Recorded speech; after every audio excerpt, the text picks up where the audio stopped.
In this lecture, we will learn about the two-way contingency tables.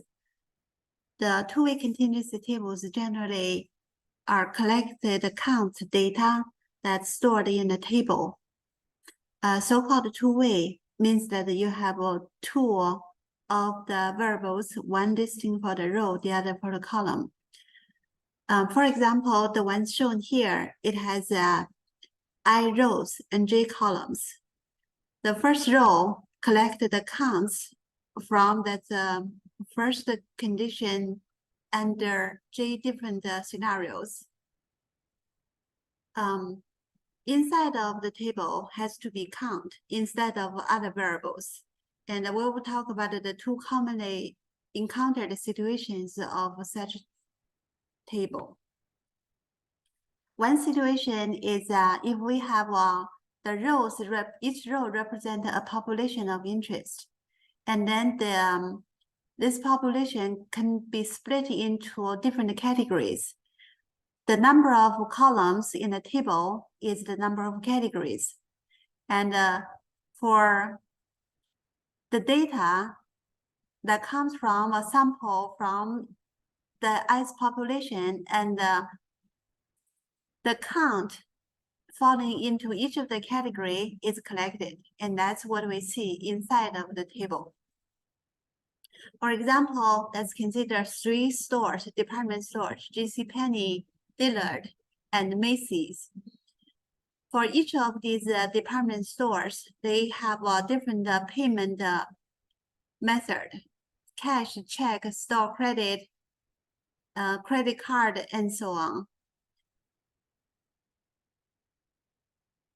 Customers for each of the store, they have available for these different payment methods. And when there are customers coming to a store, their payment method is recorded and resulting in the count of how many customers in each of the payment category. That's the first situation. Each row represents one population. A second situation is that we simply have just one single population, but this under the single population, there are two different factors: a row factor and a column factor. In the row factor, that give us I different levels, or call it I different categories.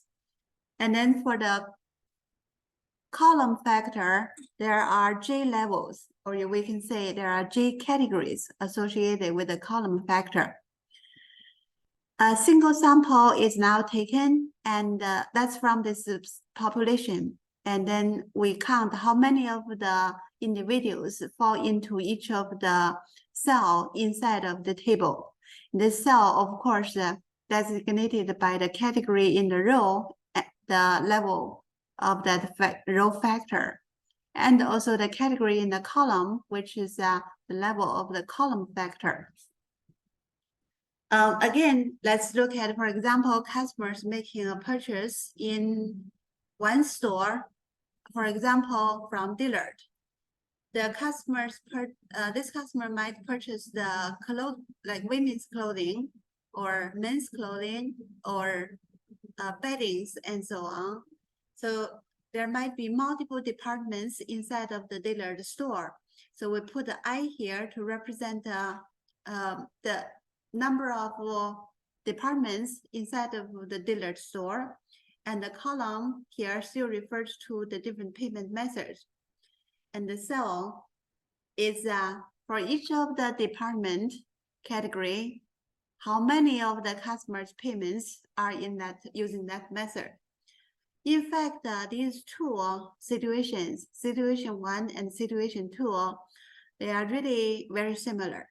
So in this situation 2, even though we are putting all of them together as one population, but since the rows are different categories, you could also even think of each row is one population. And our interest in this kind of two-way contingency tables is generally to try to look at the proportions. One of them that we're interested in is to see whether the proportions are the same with respect to the categories. The same refers to like the three say when we are looking at the different populations in the row, we'll try to see whether those probabilities within the same row, a proportion of the count into each column is the same for the same row. In another, the situation two, in that case, we could consider whether the row factor and column factor are related or not. So we'll test it in the null hypothesis of the row and column factors are independent. In the end, you will find out that these two are basically identical situation, and the test statistics are also identical. So we'll focus on the first one. This one is referred as testing for homogeneity. For this test, let's first describe some notations and the setting in this test. For, let's say, each of the individual will be in one of the I populations and only in one of the J categories. So in other words, the count would never come from the same individuals.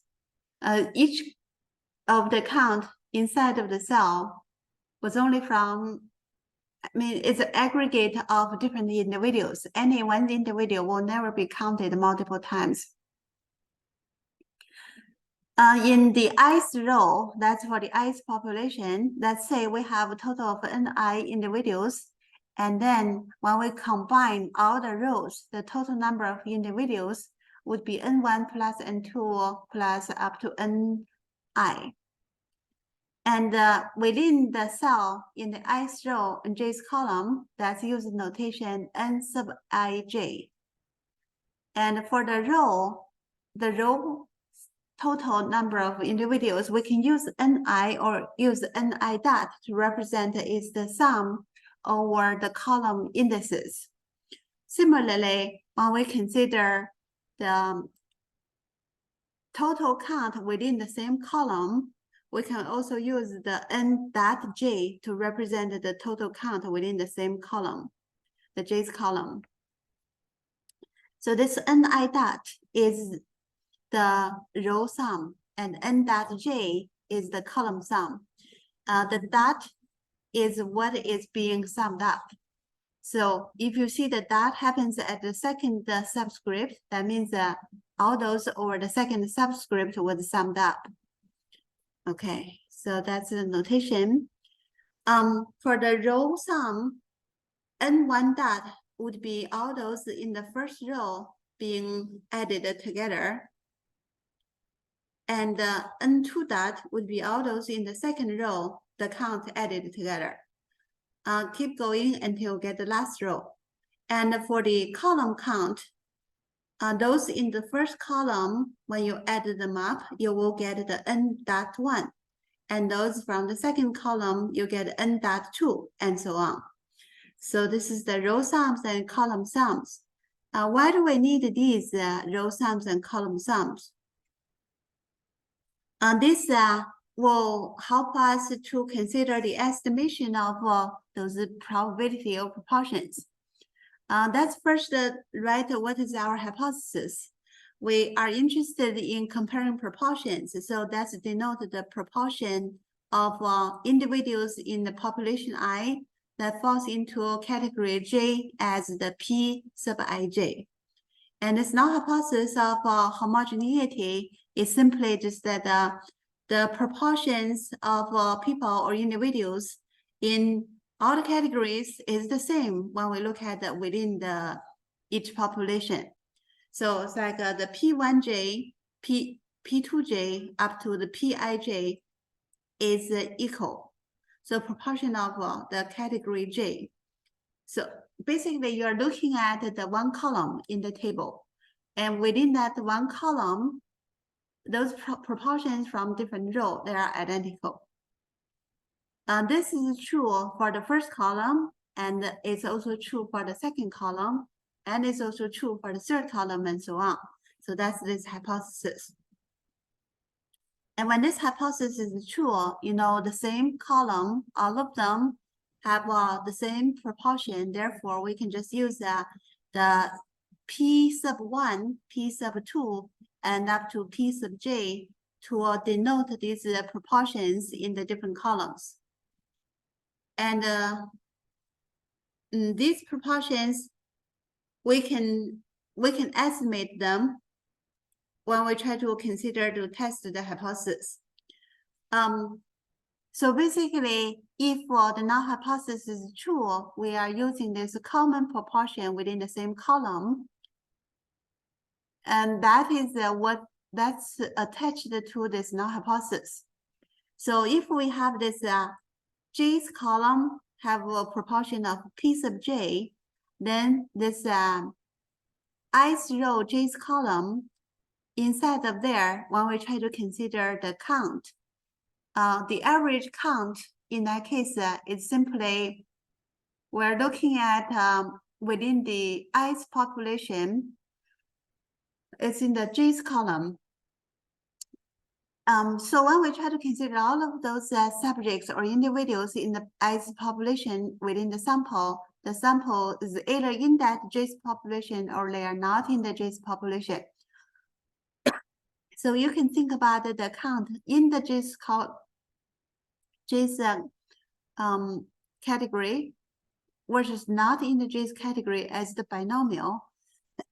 Therefore, the expected count of in the j's category would be the total number in that row, and I dot multiply this p sub j. P sub j is the proportion in the j's category. And to estimate this expected count, we will need to estimate this column proportion p sub j. And since it's the proportion in the j's column, then we can simply just use the total count in the j's column divided by all the entire total out of all of the entire table. Why do we do that? Because all those from the same j's column have the same common probability, common proportion. Therefore, consider all of those individuals, they are either in that j's column or they are not in the j's column. So again, it's going to be the binomial situation. And in the binomial situation, earlier in chapter 6, we have learned that the maximum likelihood estimate of that proportion is simply equal to the sample proportion. And in this case, it would be the count, all the count total in the j's category, the j's column, divided by the overall count. So it's n dot j divided by n. So this is the estimate for the j's category, j's column.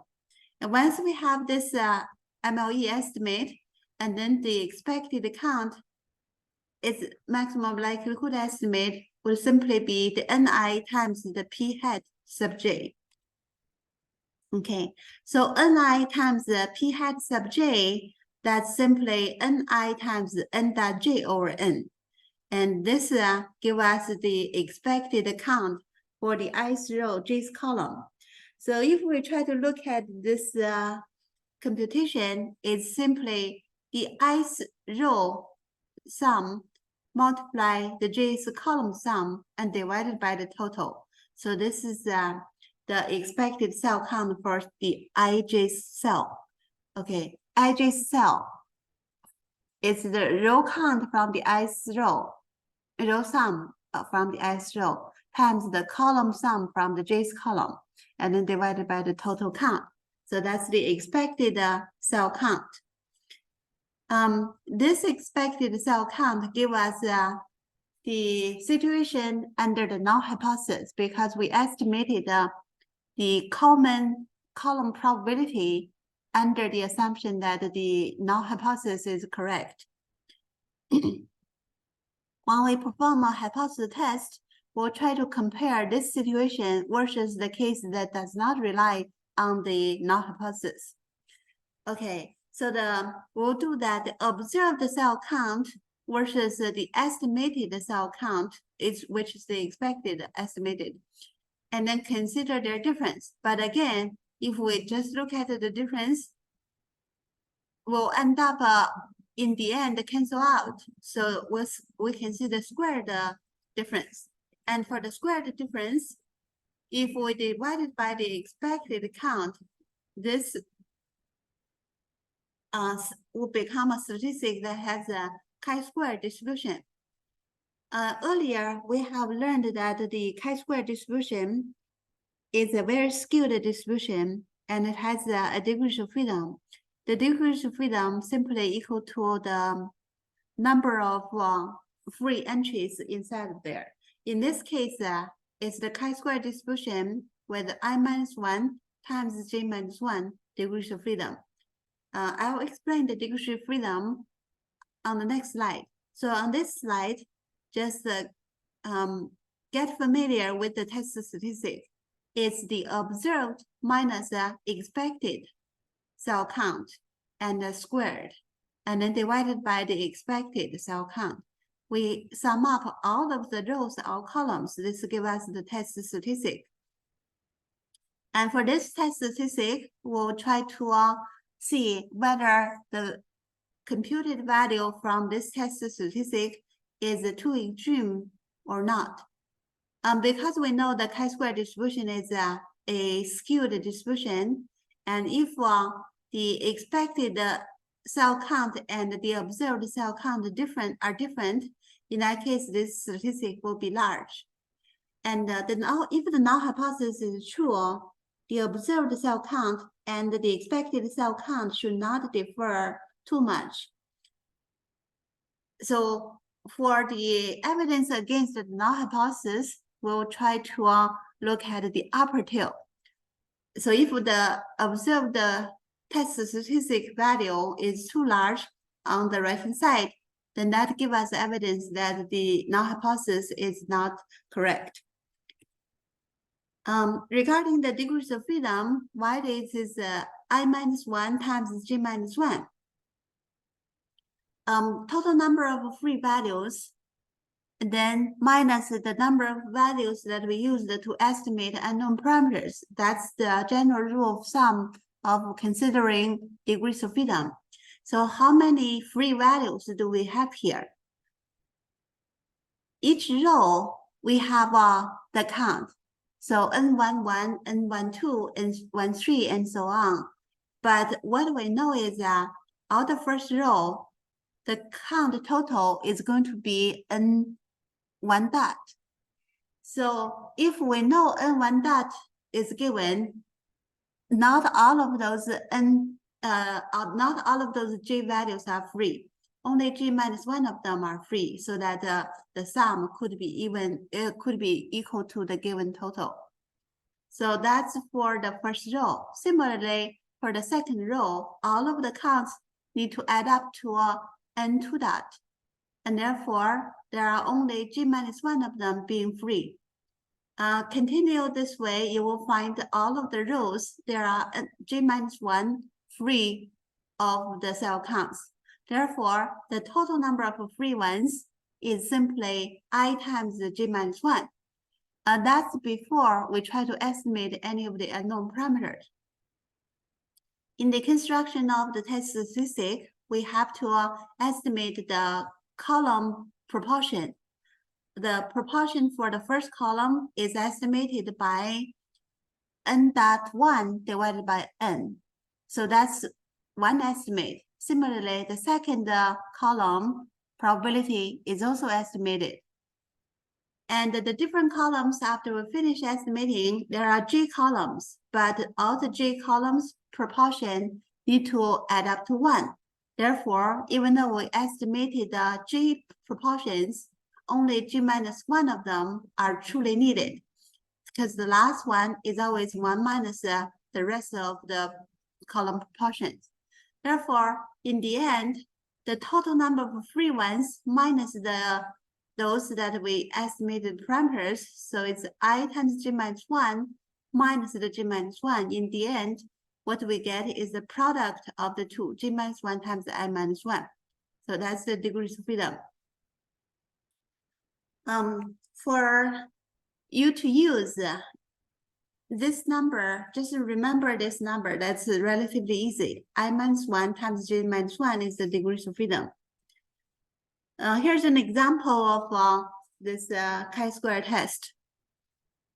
We are looking at a company packages a particular product in cans, and there are 3 different sizes of cans, each one using a different production line. And we have 3 production lines, okay?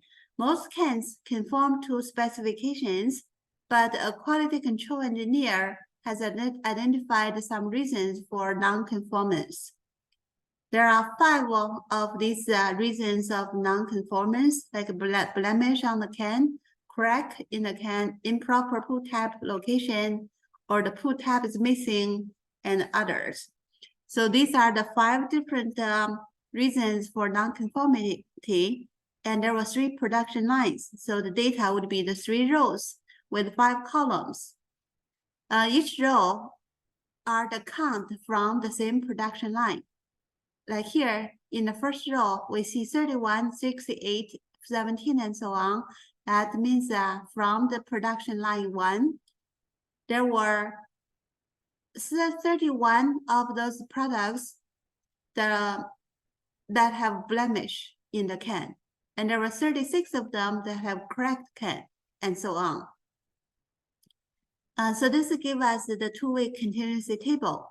And the row total are listed in the last column. 150 here is the total from the first row. So this is N1 dot. And similarly, for the second row, total is the 125, and so on. And all those blemish, with all those cans with blemish, that's in the first column. If we add up the first 3 rows, that give us 83 as the column count of the first column. So with these numbers, if we try to consider to estimate the column proportion of those blemish, cans with a blemish, we would use 83 divided by the total of 375. Similarly, to estimate the proportion of cans with a crack, we would use 141 divided by 375. Okay, so those are the proportions in the different columns. And then for each of the cell here, cell 11, we would use its row total 150, multiply that estimated proportion. So 83 divided by 375 to give us the expected count. And we are testing this hypothesis of under the null hypothesis that the production lines will give us the same column proportions. P1J equals P2J, P3J. So that means that for the same J's column, the proportions are identical. Okay. And I just mentioned that in order to compute the expected count of the first row, first column, we use the first row total 150 and first column total 83 divided by the overall total 375. That will give us the expected cell count in the first row, first column. And then when we compute the test statistic, we'll use this the observed count minus the expected count and take the squared, and then divided by the observed count. That give us whatever that was contributing to the test statistic in the first cell. So-called contribution is simply looking at for every cell, what's the observed count differing from the expected count when we believe that the proportions are identical. Those in the same column are identical, okay? So this is from the first row, first column, that cell. Similarly, we can compute for the other cells. Here is the table that lists all of the observed count and all of the expected count. The observed count are those integers 31, 68, 17, those in that first row. And then the expected count are given next to it. And then afterward, we can calculate the difference of the two, like 31 minus 33.2, and then we take square of those two. And then divided by the expected count 33.2, that'll give us the first contribution of the first cell, 0.146. Similarly, for the second one in the first row, 68 minus 56.4, and then we square that and then divided by 56.4, that would be the contribution from this cell. Keep adding until we finish all of those. And the degrees of freedom for the test statistic in this case is I minus 1 times J minus 1. Here, we have 3 rows, so I is equal to 3.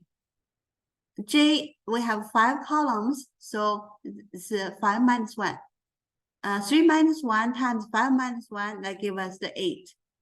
And the p-value would be the probability from the chi-square distribution with 8 degrees of freedom. That's to the right of the test statistic value. I did not write down what is this test statistic value. It's inside of here. Let me rerun it so that you will see the test statistic value. It's 21.4. 21.4. Chi-square distribution to the right of 21.4 give us the probability of 0.006. That's the p-value.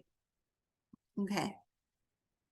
0.006, that's a very small number. So when we consider the conclusion, we will reject the null hypothesis, conclude that the proportions of the different rows are not the same when we look at the same column. The computation that I was showing you in R was this one. So we first read in the data, and in this case, I was putting in the 2 to 6 column. That was because for this data set, the first column was production line. And there was also a 7th column, which gives total just NA, there are no actual values. Therefore, I'm just taking only the 2nd column to the 6th column. Those corresponds to the 5 different reasons of non-conformity. So once I have the data, then I call this CHISQ.test on the data. And this directly gives me the result, which included the test statistic here in the chi-squared, x squared. That's the test statistic value. And then the DF will give us the degrees of freedom, and the p-value is that probability that we observe more extreme to learn this observed 21.4 under the null hypothesis. Okay, so that's the computation of how do we conduct this test. As you see, it is very simple. Simply just call this chi-square.test, CHISQ.test. And the conclusion I also mentioned, the p-value 0.006 is small. If we use significance level, for example, 0.01 or 0.05, well, in either case, p-value is less than the significance level. Therefore, we will reject the null hypothesis. And the null hypothesis says that the proportions are homogeneous over the different rows. Therefore, since we rejected the null hypothesis, then we know the proportions are not all the same. Okay. And here is a stacked bar plot just to show the proportions. In this case, each column here, each bar, the vertical column here refers to for the one population, one row, one production line. And what I produced here is the proportion. Therefore, you see the top here is 1 rather than the actual count. Because if we put count here, it's difficult to compare them. So this is basically the proportion. If we look at the first one, the total bar, that's all from the first population. And this red colored is for the blemish, the cans with the proportion of cans with blemish. And this green colored is the proportion of cans that have cracks. And this one is the reason for nonconformity is location. And the next one is missing, and so on. So by looking at this, you can already tell that these proportions, by looking at the different, we are looking at the different column, okay, the J. So J refers to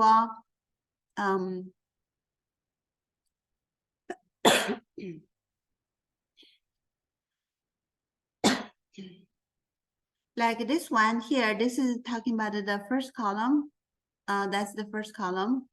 And this green colored is the next column. And this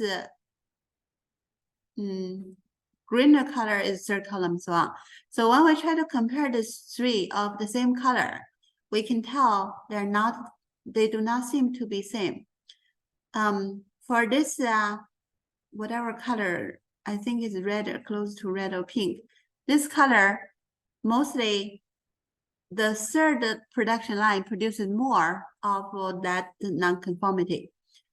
And if you look at this bright green colored, instead it would be the first production line that produce more of this kind of nonconformity, and so on. So by looking at the plot, it also confirmed what we did in the hypothesis test, that these proportions are not all the same.